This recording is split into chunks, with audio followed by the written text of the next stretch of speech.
cross you came and broke them down. You broke them down. There were chains around us. By your grace we are no longer bound. No longer bound. You called me out of the grave. You called me into the light. You called my name and then my heart came alive. Your love is greater. Your love is stronger. Your love awakens, awakens, awakens me. Your love is greater. Your love is stronger. Your love awakens, awakens, awakens me.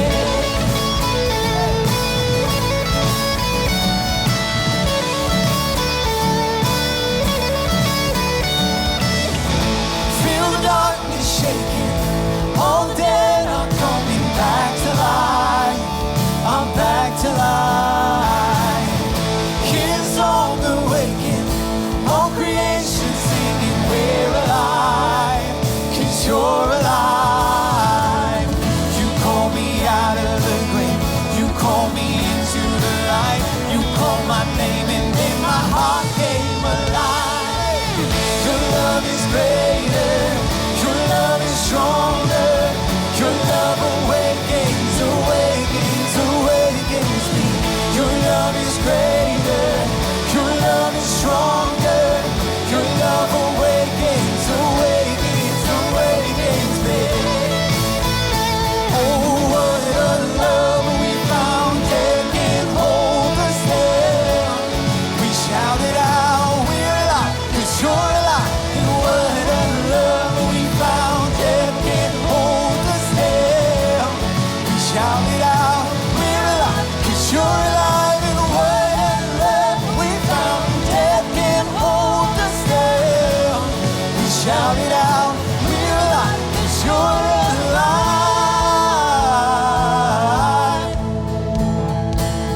Your love is greater. Your love is stronger. Your love awakens, awakens. Come on, sing it out. Your love is greater. Your love is stronger. Your love awakens, awakens, awakens me. Your love is greater. Your love is stronger. Your love awakens, awakens me. Your love is greater. Your love is stronger. Your love awakens, awakens, awakens me.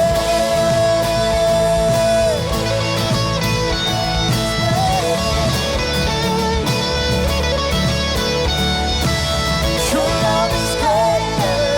Your love is stronger. Your love awakens, awakens, awakens me. Man, can we give him some praise this morning?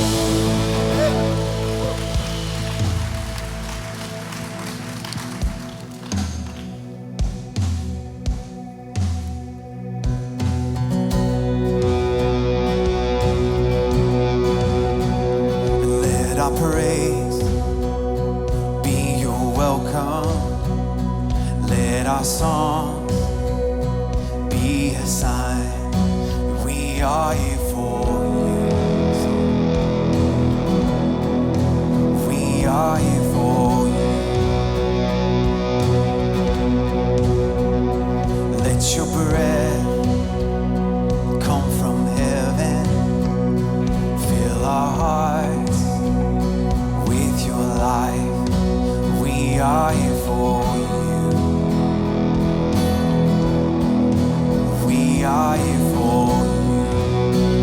Sing this out together to you. To you our hearts are open. Nothing here is hidden. You are our one desire. Can that be our prayer? For you alone are holy. Only you are worthy, God. Let your fire fall down.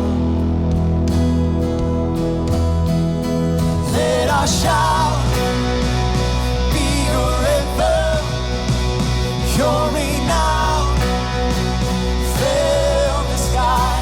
We are here for you. Yes, we are. Yes, we are. We are here for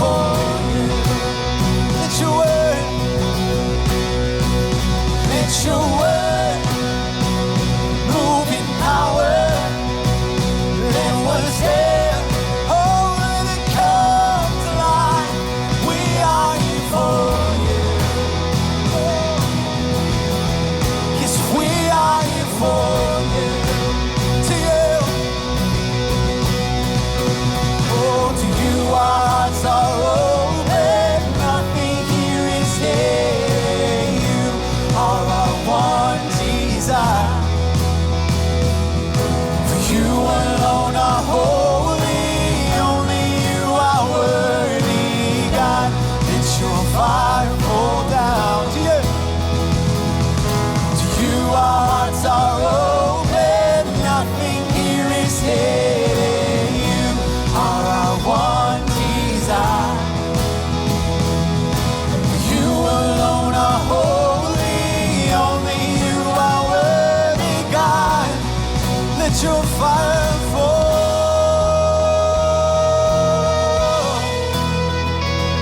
Let it fall. Let your fire fall. Oh,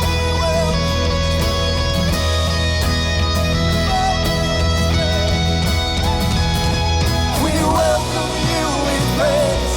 We welcome you with praise. Almighty God of love, be welcome in this place. We welcome you with praise. We welcome you with praise. Almighty God of love, be welcome in this place. Let every heart adore, let every soul awake. Almighty God of love, be welcome in this place. We welcome you with praise. We welcome you with praise. Almighty God of love, be welcomed in this place.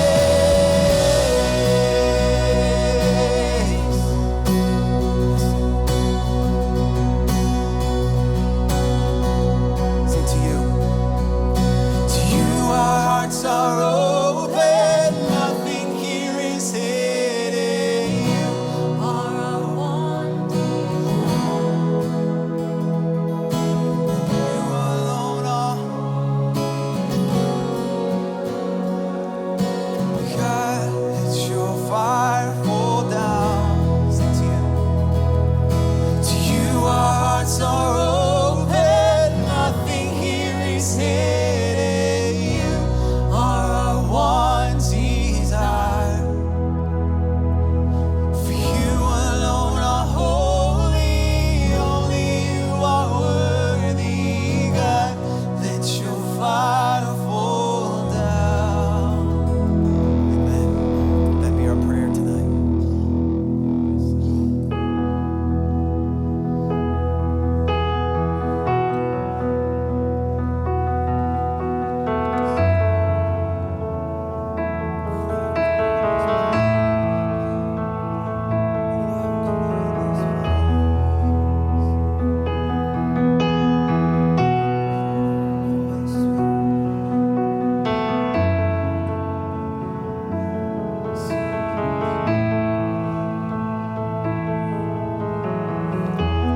Here is where I lay down every burden, every crown.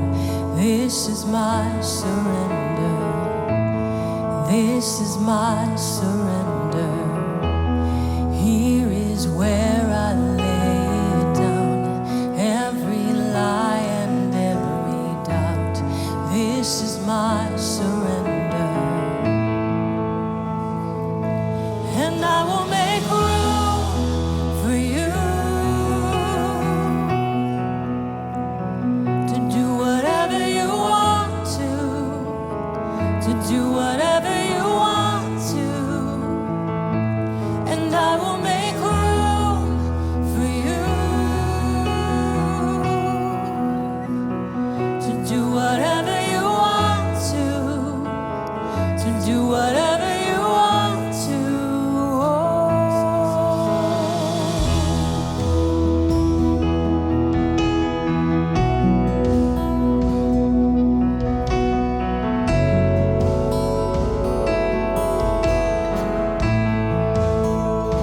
Sing, here is where. Here is where I lay down every burden, every crown. This is my surrender. This is my surrender. Here is where I lay down every lie and every doubt. This is my surrender. Sing it out.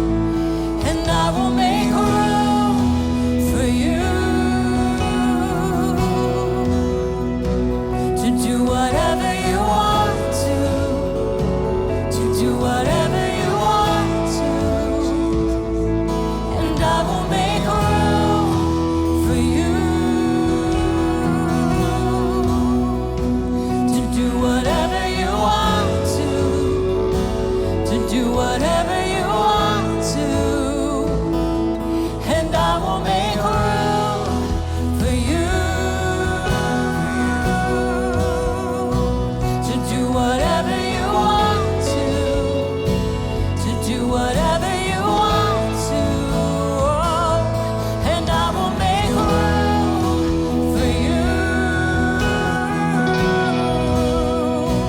to do whatever you want to do whatever you want to, Jesus.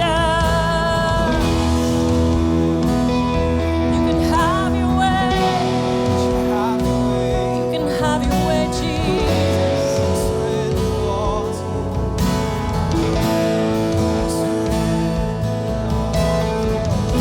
We surrender all. We surrender all to you. Have your way. Have your way, Jesus.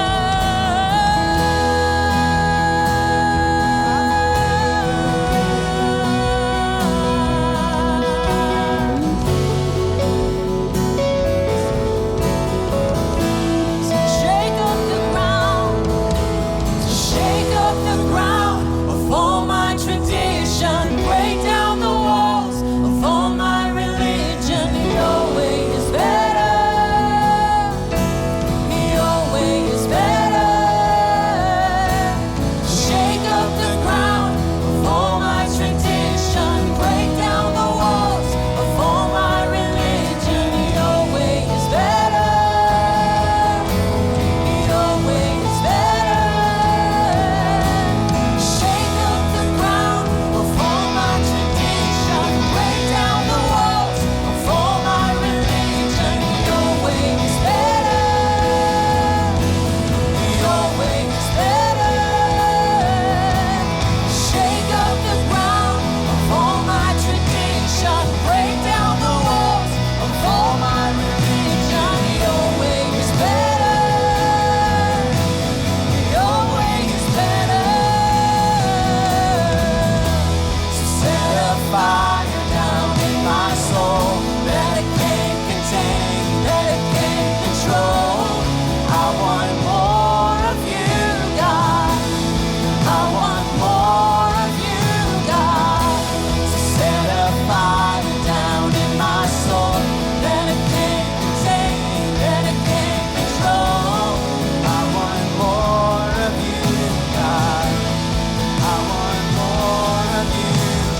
Father, thank you so much for all that you have done for us.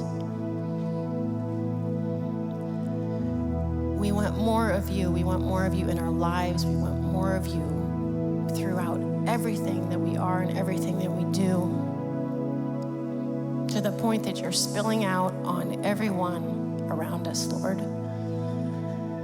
We love you. Help us to comprehend the love that you have for us, Lord, because that makes all the difference. Pray that you continue to work through us through this service. Speak to us, Lord. Soften our hearts. Help us to hear what you have to say. I pray this in Jesus' name. Amen. I see the world in light. If I were to describe my journey, it would be free, because I want to be free from the life I lived. Living color. I see the world your way, and I'm walking in the light. If I were to describe my journey, it would be blessed, because when I think back on everything in my life and everything He has done for me, He knows exactly what I need to be a light for Him. Having come out of the water, with the old lands behind. If I were to describe my journey, it would be family. Because family is what brought me back to loving and needing Jesus in my life. World and wonder, I see the world in life, bursting in living color. I see the world your way, and I'm walking in the light. I decided to get baptized today because I just wanted to show everybody my relationship with Jesus, make it public. I've had a relationship with Jesus for a long time, ever since I was about 6 or 7. My mom introduced me to Jesus Christ, and I got baptized when I was a little boy, but I wanted to do it in front of an entire Pathway. I've been coming to Pathway since about I was in 6th grade, so just wanted to be able to do it in front of the whole community.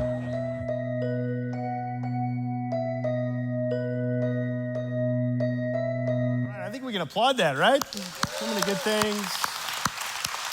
Especially the little head shake there at the end that got water in my face that many of you got a kick out of. So excited, so excited to be a part of a church where we get to be a part of things like that, where we get to see God radically change and transform people's lives just as He has always intended to do in your life and in my life and the lives of every single person we interact with. And again, I just feel like it's such a privilege for us to be a part of a church where we get to be a part of that. Again, I want to welcome you this morning. My name is Tyler. I'm the Adult Ministries pastor here. Very excited to share with all of you and to share with you that are joining us online and upstairs, all my friends up there in the venue as well. And as you just heard, we're starting a new series together today, a series called Saturate.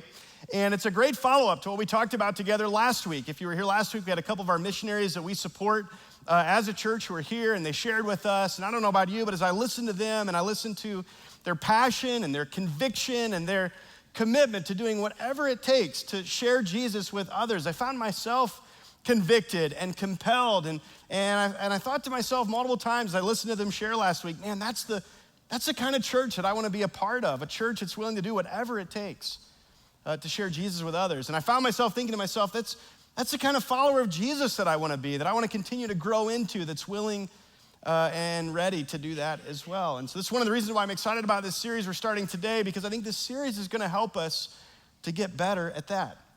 And just as a reminder for us as we get started today, for those of us in the room who consider ourselves to be followers of Jesus, maybe you've taken that step of being baptized and telling the world that you're committed to Him, that you've received what He's done for you and you've given your life back to Him. We have to understand this is what we signed up for. This is what we've committed ourselves to when we've taken that step. When we go under the water in baptism, as you just saw some people doing in that video, it's not just a matter of saying we believe in Jesus' death and resurrection. It's certainly a matter of that, but it's not just a matter of that. It's also a way for us to say that we've actually died to ourselves, that we've laid down our own lives so that we could live a new life with Jesus, but also for Jesus. For those of you who might be new around Pathway, or maybe you're new to this whole Jesus thing, you're exploring Him, you're trying to understand who He is and what He's all about, I think this series for you is going to be a great introduction with no secrets and no surprises to what Jesus has invited us into with Him. And so I'm excited to get that started with us today. And as we begin, I want to introduce kind of this this series title, the word saturate, and explain for you where we came up with that and what that means for us and where we're going with that. And I want to introduce that to you actually with an image of something that I have up here this morning. This is not a block of cheese. This is a sponge. And I want to give you this image as we begin here today because, all of us, we understand what a sponge is and many of the ways that you can use it. And obviously, one of the things that a sponge does is that it soaks up and absorbs water, right? And depending on the kind of sponge and the size of sponge, it can actually soak up quite a bit.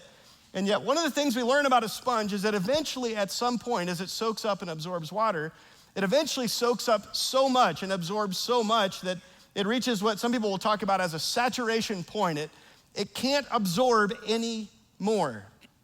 All it can do is begin to leak out and overflow into whatever is around it. And I share that with you. I kind of introduced this series to you today with that image and that picture in mind because one of the things we're going to talk about over the next several weeks is that we believe that's actually the mission that Jesus has given to us in the world.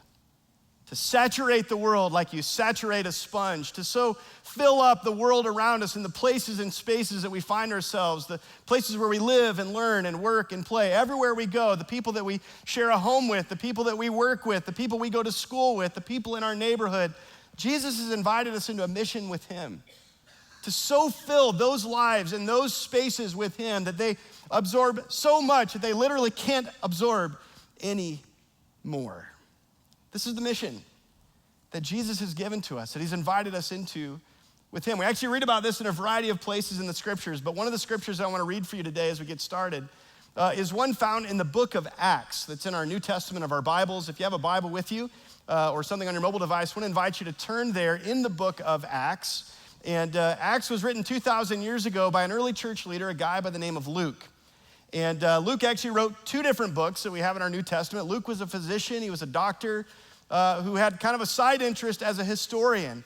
And he did us a great service. He researched and recorded for us so many incredible things that happened 2,000 years ago. And his first book that he wrote for us, it's a book that we just referred to by his name, the book of Luke. He gave a detailed and historical account for us of the life and ministry of Jesus, the things that Jesus did and taught, and ultimately his death on the cross and his resurrection from the dead. And then Luke followed that book up with this second book, the book of Acts, which is just short for what we call the acts or the actions, the activity of the apostles. The apostles were just Jesus' first disciples. His first followers, when they were disciples, that word means learner or student. They were learning to be like Jesus and do what he did, and then eventually Jesus sent them out. And the word apostle just means to be a sent out one. They were sent out with what Jesus had given to them into the world around them. And so Luke records for us what the people of Jesus and how the gospel or the good news of Jesus began to spread all throughout the world after Jesus ascended back to heaven. And we read about this again, we read about them kind of carrying out this mission to do exactly what we're talking about together today, to saturate our world with him. And so I want to introduce all of that to you with some of Jesus' final words to his first followers that we read about in the first chapter of the book of Acts. In Acts chapter 1, verse 8, Jesus has been here on this earth for about 30 plus years. He's walked with them, he's talked with them, he's modeled for the world what it looks like to be fully human, to be the kinds of people that God made all of us to be. And again, he recruited these disciples, these students, these learners to follow after him, to learn to become like him and to do what he did. And then of course, as we read on in Jesus' story, he eventually went to the cross and died on the cross for you and for me and for the sins of the whole world, so we could be forgiven. And then not only that, several days later, he miraculously, supernaturally rose again from the dead so that we could have victory over death in this life and in the life to come. Jesus had accomplished all of that. He had come and he had done all of that. And now, having accomplished what he came for, he's in the city of Jerusalem with his early disciples, his earliest followers. They've seen a lot. They didn't see most of it coming, but they've watched Jesus do the unthinkable in dying for them and in rising again from the dead. And now Jesus draws them in close. About 40 days after his resurrection, Jesus is going to ascend back to heaven, and he pulls his first followers in and he says, listen guys, this wasn't the end. This was just the beginning. Things are only getting started. And here's what he said to them as he pulled them in close. In Acts chapter 1, verse 8, I want to read this for you. If you have a Bible, you can read along there. as well. Jesus, with all of them kind of leaning in and listening, he says to them this. He says, guys, you're gonna receive power when the Holy Spirit, when my Spirit comes upon you. And he says, and when that happens, you're gonna be my witnesses. The word that we have in English, witnesses here, that we've translated that way, is actually a Greek word, the word martures. We get our English word martyr from that as well. He's like, you're gonna be my martyrs, my witnesses, at whatever it costs you, no matter if it even costs you your life, you're gonna be the ones that tell the world about me. You're gonna be my witnesses in Jerusalem, the city where they are right there, and where everything really unpacked and took place. But then he says it's gonna go out from Jerusalem into all Judea and Samaria, the surrounding areas, and then even to the ends of the earth. Again, Jesus tells them in that moment, we're not done, guys. We're just getting started. In fact, what I began, you're going to continue. What happened in their world was meant to impact the entire world, and he was going to use them to do that. And one of the things I find so fascinating when I read a passage like this is that it's because they actually did that you and I are sitting here on Labor Day weekend 2,000 years ago in Fort Wayne, Indiana, having this conversation and talking about this together today. This is the mission that Jesus gave them in the world, to saturate the world with him, to so fill the world like you'd fill a sponge, to let the world absorb him so much that it can't absorb anymore, that it would be fully saturated with Jesus in every space we find ourselves, where we live, learn, work, and play. We would saturate the world with him. And what we want to point out over the course of this series is this is not only the mission that he gave to his first followers thousands of years ago, this is the mission he's continued to invite all of us who would be followers of Jesus in our day. It's the same mission he's invited us to be a part of with him as well, to saturate the world with him. And so we're going to be talking about that over the course of the next few weeks together. What does it look like for us to do that? But before we dive into that together over the next few weeks and we talk about some practical ways that we can saturate the world with Jesus, what I want to do today to get us started is actually share with you something else that we see in this passage, in the book of Acts, and the story of the early church and the things that happened for them, something that was kind of, if we step back for a moment, the foundation to that saturating the world work that they set out to do. In fact, it's the big idea that I want to talk about with you today. If you're visiting with us, we give you some notes every week when you walk in, and encourage you to take those out and write some things down as we walk through this together. But one of the other things that we give you in those notes usually is something we call a big idea, and it's just guiding our conversation, letting you know where we're going and what we're going to be talking about together today. And our big idea that I want to unpack for you this morning is this: that when it comes to saturating our world with Jesus, saturating our world starts with saturating ourselves. Again, to go back to the illustration I used a moment ago with this sponge, if we said that our world is like a sponge, that we're to saturate it with Jesus, we're to so fill every space in our life with him that it literally can't absorb any more. Not only is our world kind of like a sponge that we need to saturate with him, but also each of our individual lives are also kind of like a sponge.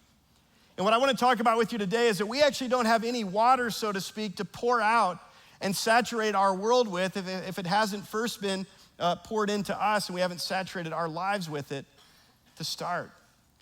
In other words, we're like a sponge. If we're a dry sponge, we got nothing to pour out into the world around us. But if we're saturated ourselves, well then, and only then, can we begin to saturate our world.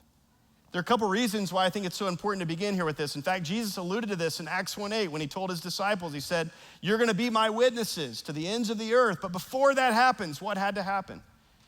They had to receive power, and they received power when they were filled with his Spirit, right?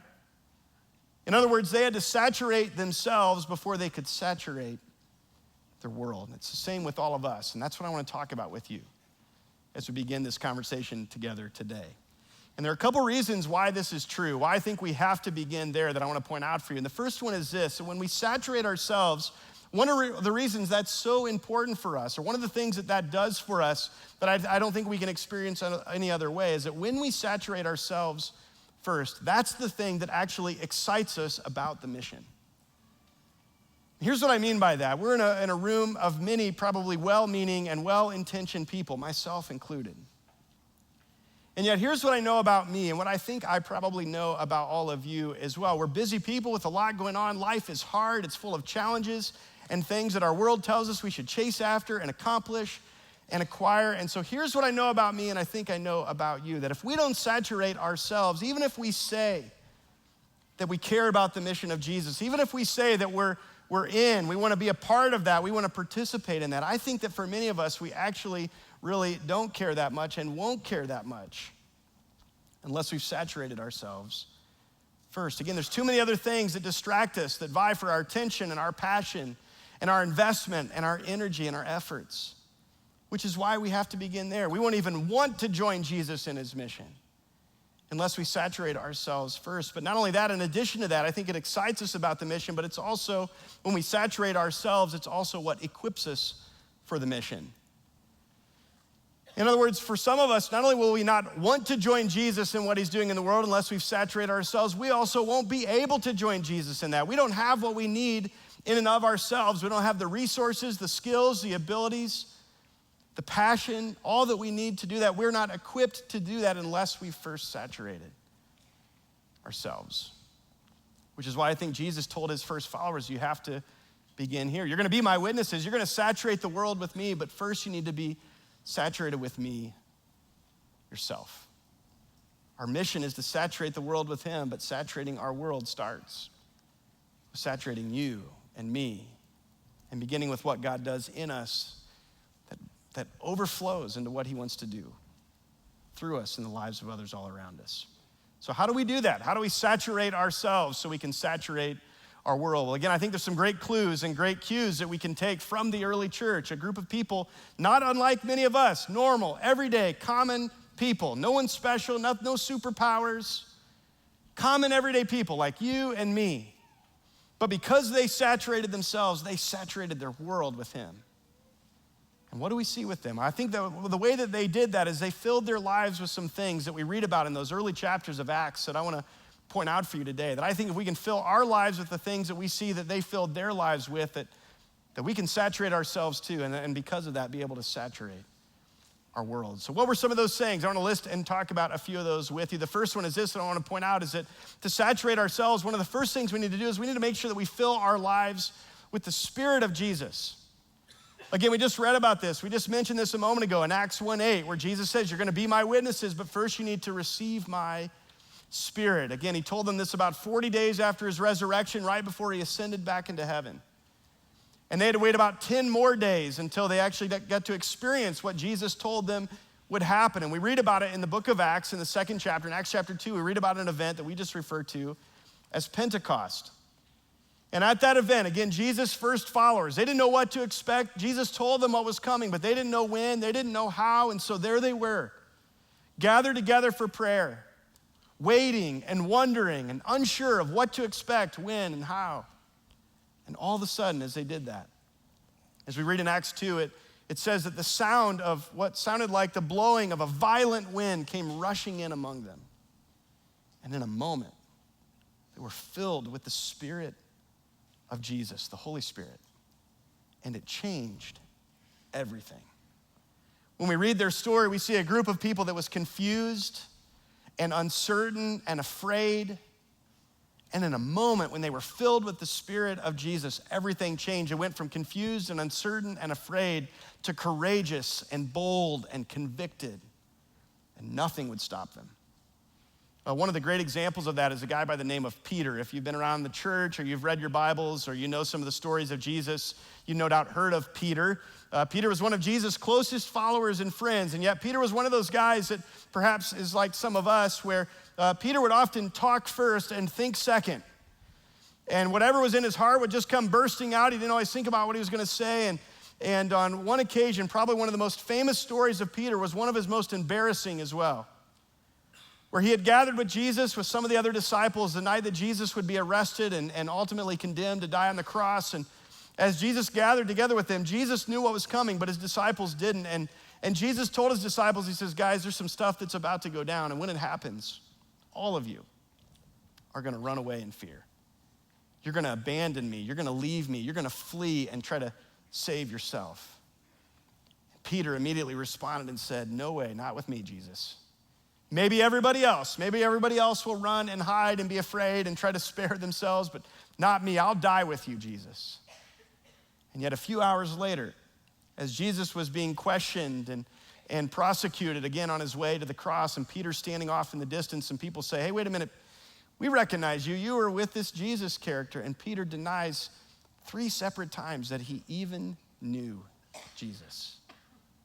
It's a terribly embarrassing moment in which he was confused, he was uncertain, he was afraid.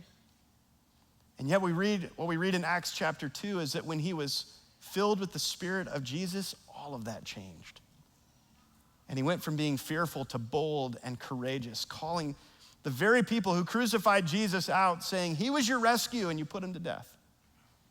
Nothing would hold him back. It made all the difference for him. And I think it makes all the difference for us. It excites us about the mission. It equips us for the mission when we allow our lives to be filled with the Spirit of Jesus. So how do we do that? What does that look like? I mean, that's not a thing we talk about all the time. What does it look like for us to fill our lives with the Spirit of Jesus? One of my professors in Bible college used to explain it this way. It's so helpful. It stuck with me, and I'll just kind of pass it along to all of you today as well, which is this.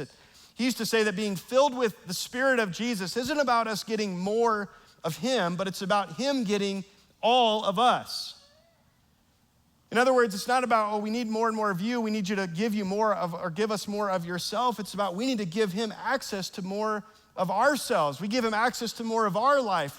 What's already given and available to us, we allowed it to flood every single area of our lives. Not getting more of him, but him getting all of us. To try to illustrate that for you, I was thinking about a way that I could kind of give you a picture that would help us understand what that looks like. I was thinking about a conversation Natalie and I have every summer at our house where we live. We love where we live. We live on a very wooded lot with lots and lots and lots and lots of trees. Here's some of the trees here that we have in our backyard, and we absolutely love it. But even when you love where you live, there are always things that, of course, if you could change some things every once in a while, you'd change it if you could. And for Natalie, one of the things, even though she loves living in the woods and on this wooded lot where we live, one of the things that she would change, particularly in the summer months when the leaves are full of trees, is that she'll often comment, she wishes we just had a little bit more sunshine shining in, right?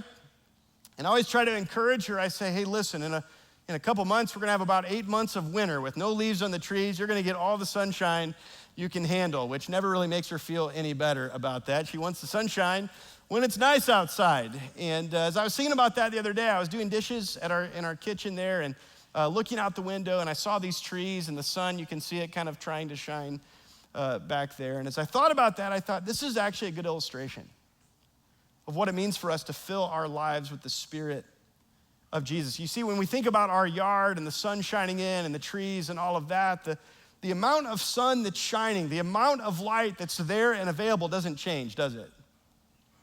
I mean, it's the same amount of sunshine, it's the same amount of sunlight that's shining down all the time, every day. What changes, the difference isn't the amount of light that's shining, but it's the amount of access that we're giving for the light to shine through. Are you with me?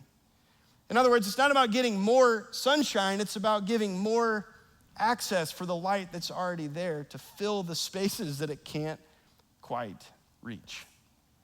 And it's the same when it comes to filling our lives with the Spirit of Jesus. It's not about getting more of him. It's about removing the things in our life, the trees or the limbs of our lives that we've planted or we've allowed to grow up there and to keep out the light that's already shining. It's about removing that stuff that allows more access for the light that's already shining to come in. It's not about more of him. It's about him getting more or even all of us. When we say yes to the Spirit of Jesus, when we surrender to him, when we say there's nothing that's off limits, when we get rid of the limbs and the trees, and we say we want all of it, we're opening up every area, every space of our lives for you to shine into. When we say no to our flesh, the things that actually compete against the Spirit and his work in our lives, we're filling our lives with the Spirit of Jesus. And just as we saw in the early church, I think that's one of the things that when we live like that, when we do that, when we allow him to fill every space of us, we saturate ourselves so that we can saturate our world. The second thing that we see in the early church that I want to point out that they filled their lives with, that we need to fill our lives with as well, is not only the Spirit of Jesus, but also what we might call the teachings of Jesus.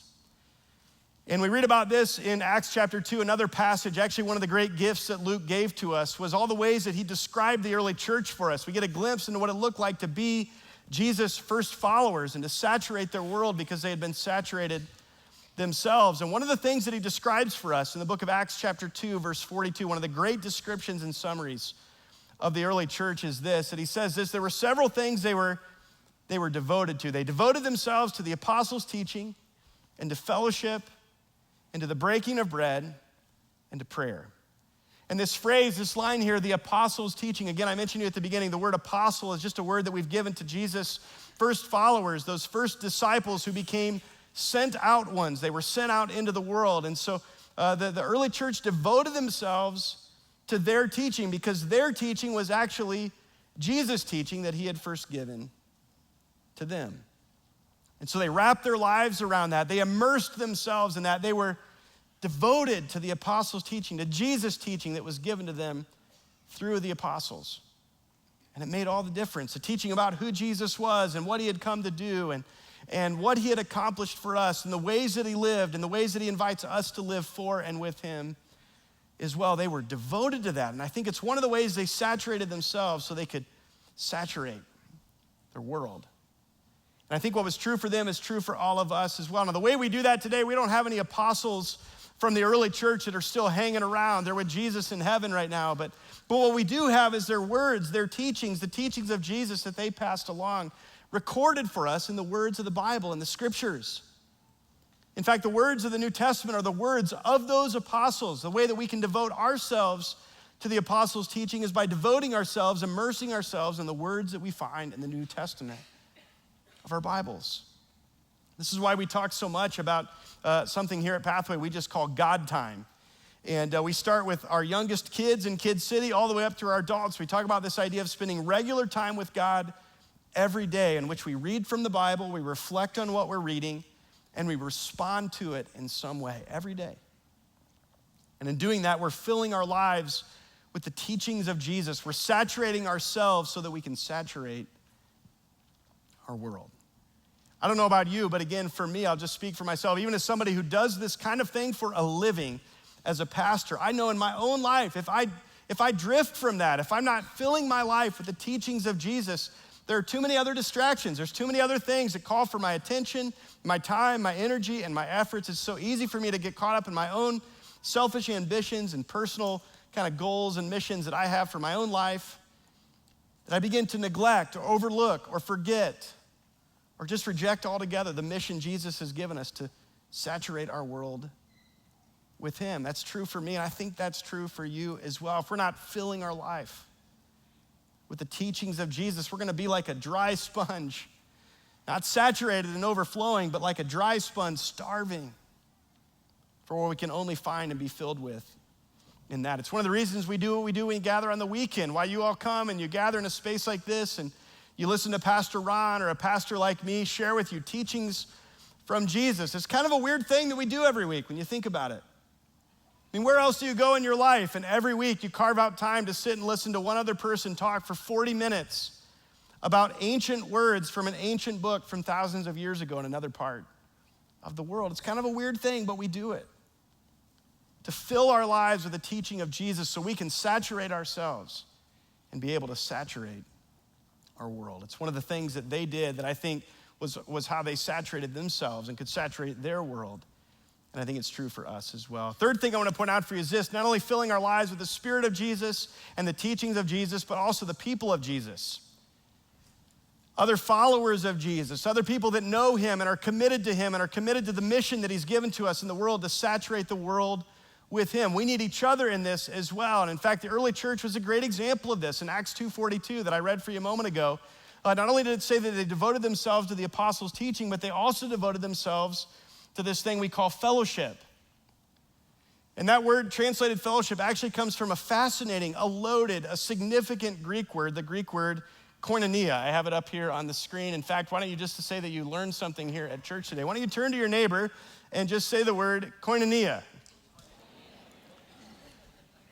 Okay, not bad. I'm gonna teach you another Greek word. It's the word try it again, all right? So let's try it. Let's see if we can turn to your neighbor and say koinonia. All right, that was a little better, but hopefully you guys did a great job in the venue with that. Koinonia is a word that implied, it was so rich and so deep. It implied this idea of sharing life together, not just doing church services together, but sharing all of life together. sharing everything in common, meeting each other's needs, caring for one another, encouraging one another, supporting one another, spurring one another on, refusing to let each other settle for anything less than God's best for you or for me. This was koinonia, this was fellowship, and the early church was devoted to this. And I think it's because they were able to saturate themselves, and because of that, be able to saturate their world. And I think it's the same with us. Not only do we need to fill our lives with the Spirit of Jesus and the teachings of Jesus, but also the people of Jesus. This is why we care not only what we do here when we gather for worship each week. This is important to us, but we also care so much about what we do outside of these walls when we gather together in a variety of different kinds of groups. We need each other in those spaces in order to experience this. Again, in my own life, I've noticed that whenever I withdraw or isolate or pull myself away from other people, there's something missing. When I'm not filling my life with other followers of Jesus, I begin to lose sight of the mission that Jesus has given to us. We need to fill our lives with the people of Jesus. The fourth thing I want to point out is this: not only the people of Jesus, but also the gospel of Jesus. And what I mean by that, gospel is just kind of a churchy word that literally means good news, the good news of what Jesus has done for us. We see a reference to this again in Acts 2:42 with the early church. They devoted themselves to the apostles' teaching and to fellowship, but also to the breaking of bread. Many commentators and scholars will point out that reference there to breaking of bread together probably referred just very generally to the idea of eating meals together and eating around the table and doing life together. It certainly involved that, but they also point out that it almost certainly also involved doing something very unique, what we call the Lord's Supper or communion together. The night that Jesus was arrested and betrayed on his way to the cross, as he gathered for a final meal with his disciples, he shared this kind of meal with them where he took bread and he said, guys, this bread is my body that's given for you. Eat it in remembrance of me. And he took the cup and he said, this cup is a new covenant that's being established through my blood that's going to be shed for the forgiveness of the sins of the world. When you drink it, drink this in remembrance of me. And so the early church did. They were devoted to doing that, to remembering what Jesus had done for them, to reminding themselves over and over and over again, as often as they could, of God's unfathomable love for them, of God's love for them, that he loved them so much that even though they turned their back on him and rejected him and removed themselves from him, that he never gave up on them, that he actually stopped at nothing, even sending his son Jesus to do for the world what we couldn't do for ourselves, to rescue us and to die on the cross for us and to rise again so we could have victory over death in this life and in the life to come. They were devoted to reminding themselves of that. And I think in doing that, they saturated themselves to be able to saturate their world. And the same is true for all of us. We need to fill our lives with reminders of the gospel, the good news of God's love for us. Because here's what I think happens when we do that. When we reflect on God's love and we remind each other and we remind ourselves of that, we saturate ourselves, because I think this: the more we know God's love for us, the more we grow in our love for him. The more we understand, the more we realize, the more we reflect on, the more we kind of embrace in our own lives how God has loved us. There's something about that changes us.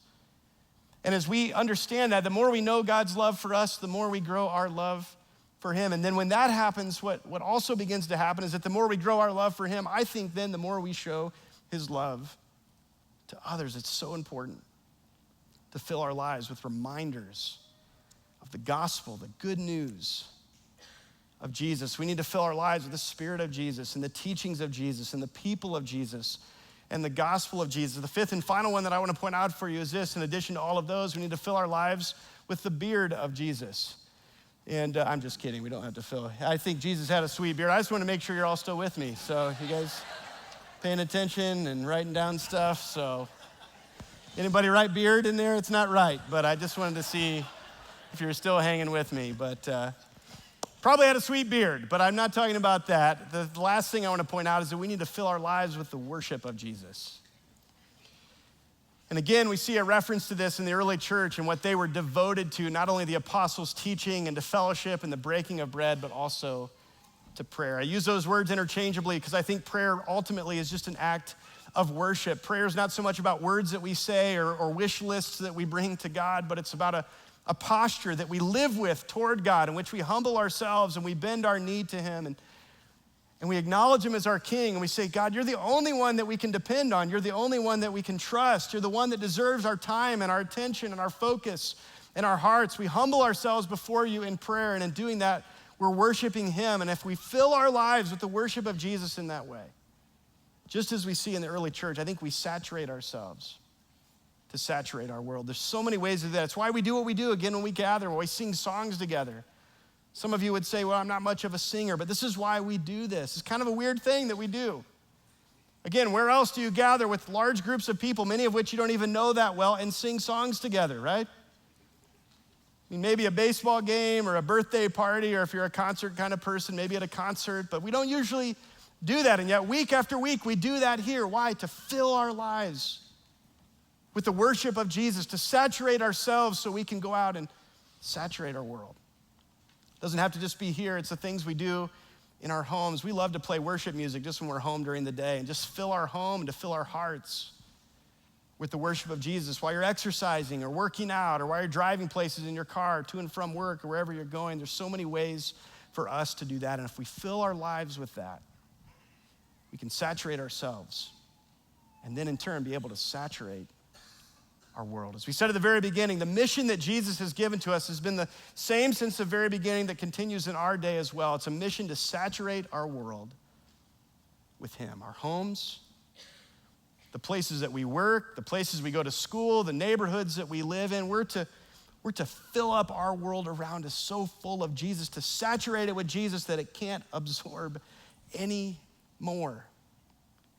And as a church, we have to decide, are we just content to let the wheels on the church bus go round and round and keep doing church activities and programs and services and kind of check that box off in our life? Or are we willing to do whatever it takes to saturate our world with him?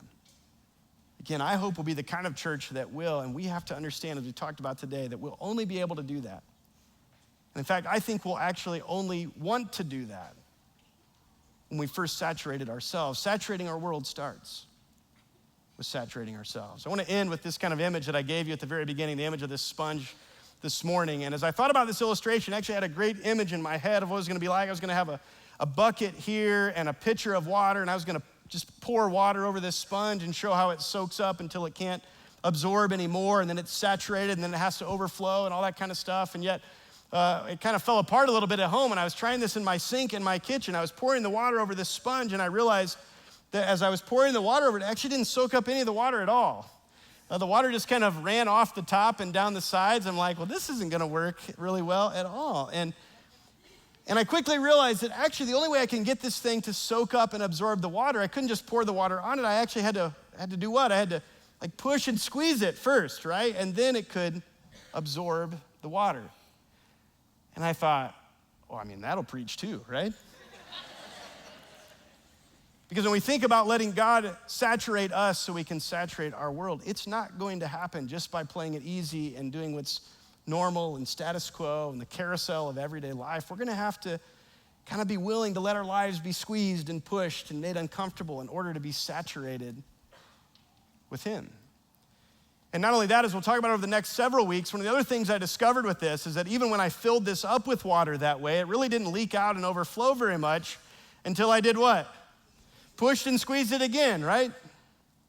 And as we'll find over the next several weeks, as we talk about praying big and being generous and loving our neighbor and loving our city, the same is going to be true with that as well. It won't happen without us allowing ourselves to be saturated by being pushed and squeezed and challenged to grow.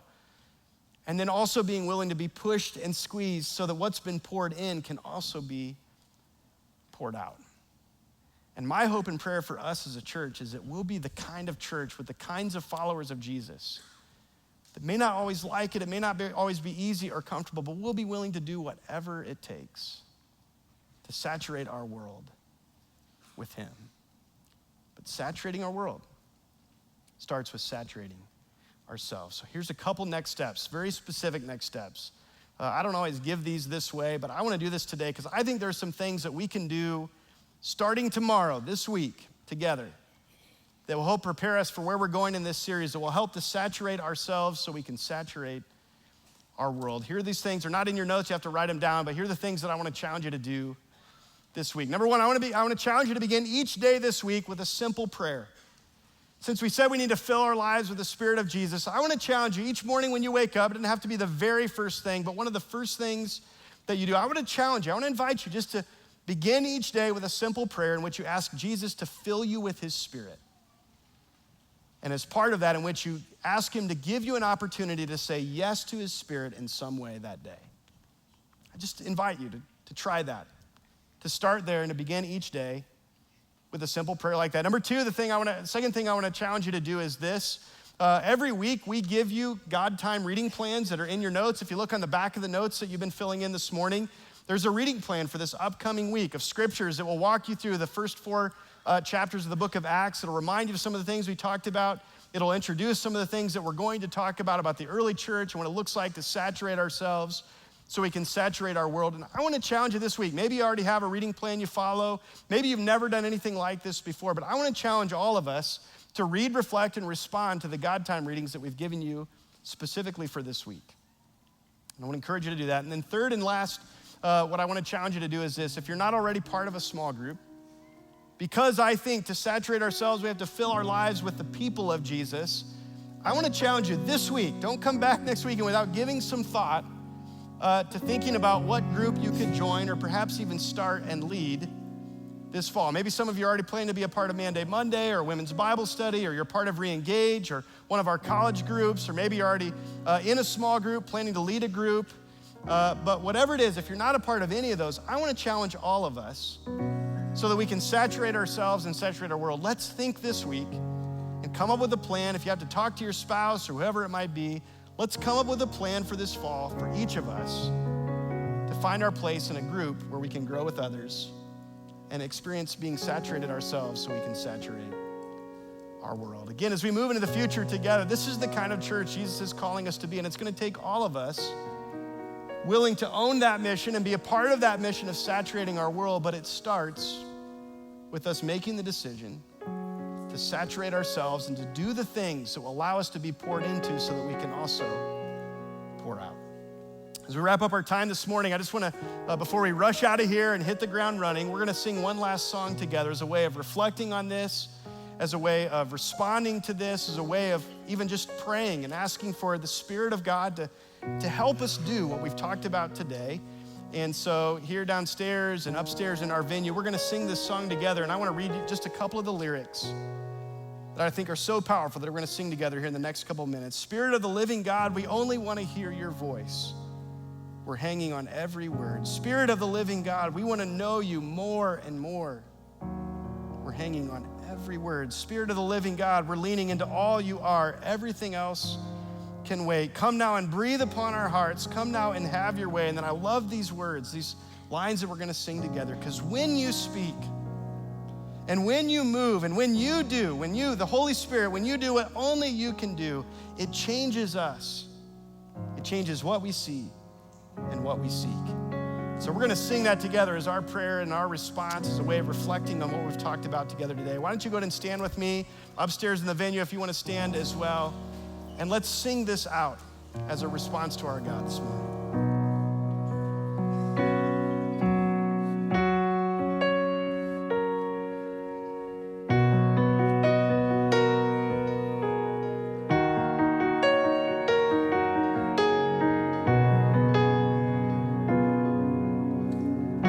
Spirit of the living God, Spirit of the living God, we only want to hear your voice. We're hanging on every word. Spirit of the living God, Spirit of the living God, we want to know you more and more. We're hanging on every word.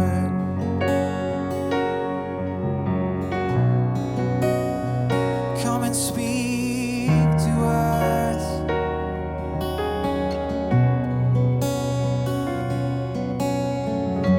Spirit of the living God, Spirit of the living God, we're leaning into all you are. Everything else can wait. Spirit of the living God,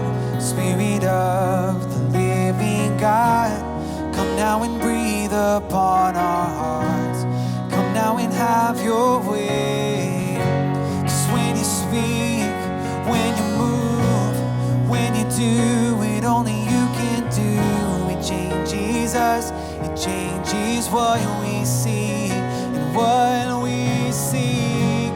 When you come in the room, when you do it only you can do, it changes us, it changes what we see and what we see.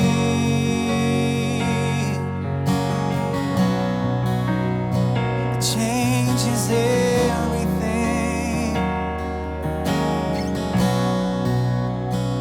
And when you move all our fears. And when you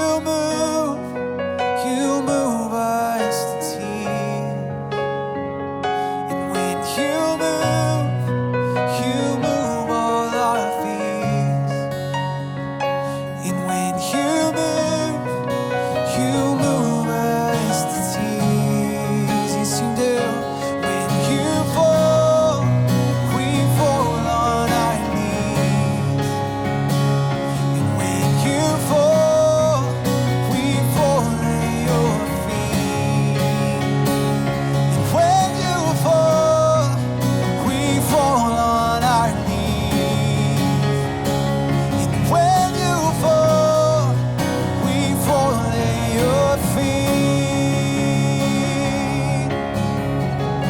'Cause when you speak, when you move, when you do it only you can do, it changes us, it changes what we see and what we see. When you come in the room, when you do it only you can do, it changes us, it changes what we see and what we see.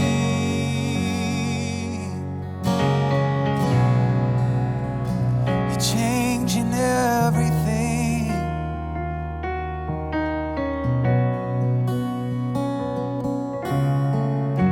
Spirit of the living God, Spirit of the living God, we only want to hear your voice.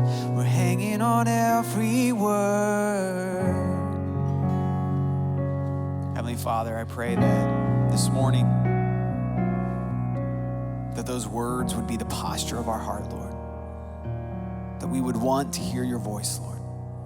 That we would know that when we can hear from you and when you move in our lives, it changes everything. I pray, Lord, that this week, as we go to our different places of work and school, that we would be so saturated with your truth, Lord, that it would spill out on those that are around us, Lord. We love you, Heavenly Father. We give you all the praise and all the glory because you are our King and we love you. And everyone said, amen. Thanks so much for being with us this weekend. If you're someone and you're seeking